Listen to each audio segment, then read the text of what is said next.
Assalamualaikum warahmatullahi wabarakatuh. Perkenalkan, nama saya Muhammad Gusti Prayoga dari program studi Agribisnis kelas B. Mata kuliah kimia akan membawakan materi yang memuat tentang sejarah sistem periodik dan cara membaca sistem periodik dari tabel periodik. Pertama, sejarah sistem periodik. Apa itu sistem periodik unsur?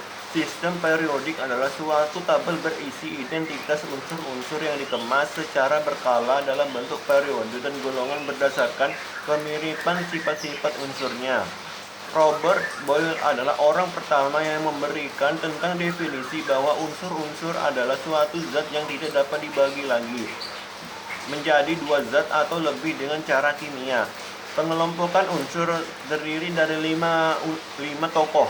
Pertama, pengelompokan unsur menurut Anthony Lavoisier. Setelah Boyle memberikan penjelasan tentang konsep unsur, Lavoisier pada tahun 1769 menerbitkan suatu daftar unsur-unsur. Lavoisier membagi unsur-unsur dalam unsur logam dan non-logam. Kelebihan dan kekurangan unsur menurut Anthony Lavoisier. Kelebihannya adalah sudah mengelompokkan 33 unsur berdasarkan sifat kimia sehingga bisa dijadikan referensi bagi ilmuwan setelahnya. Kelemahannya adalah pengelompokannya masih terlalu umum. Kedua, pengelompokan unsur menurut Johann Wolfgang Dobereiner. Dobereiner adalah orang pertama menemukan hubungan antara sifat unsur dengan massa atom relatifnya.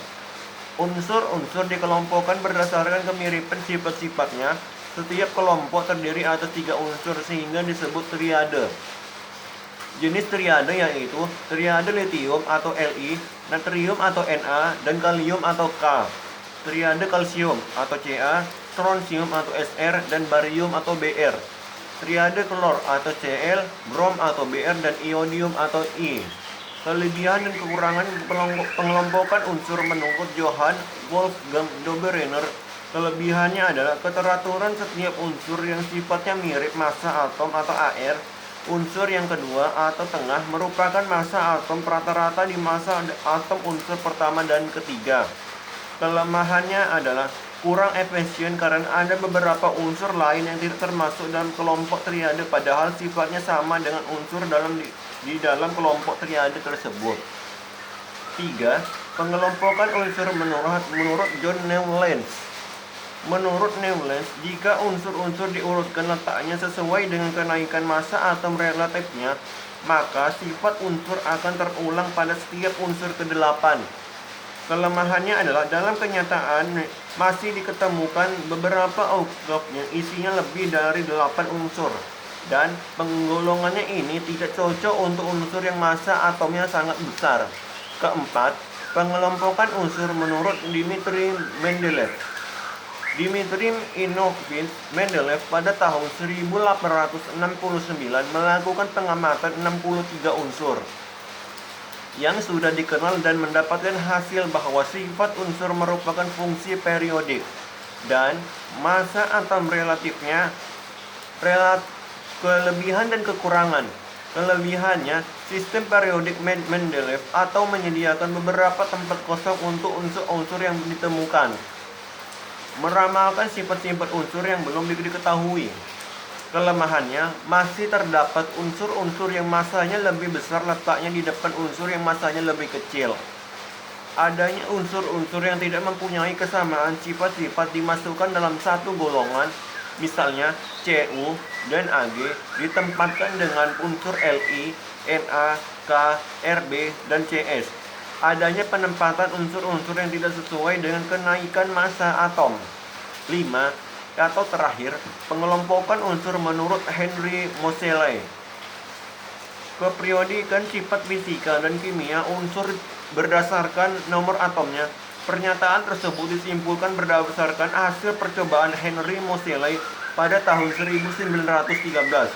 Menurut Moseley, sifat-sifat kimia unsur merupakan fungsi periodik dari nomor atomnya.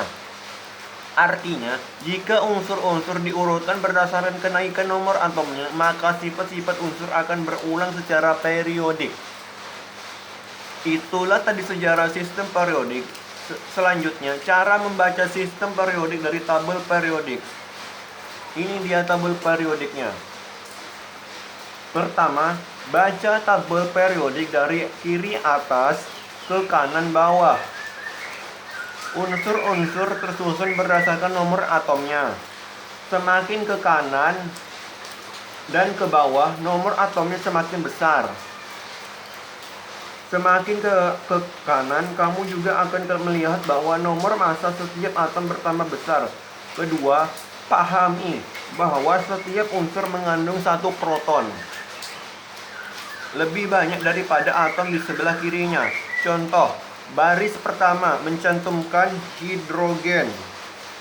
Nih, baris pertama mencantumkan hidrogen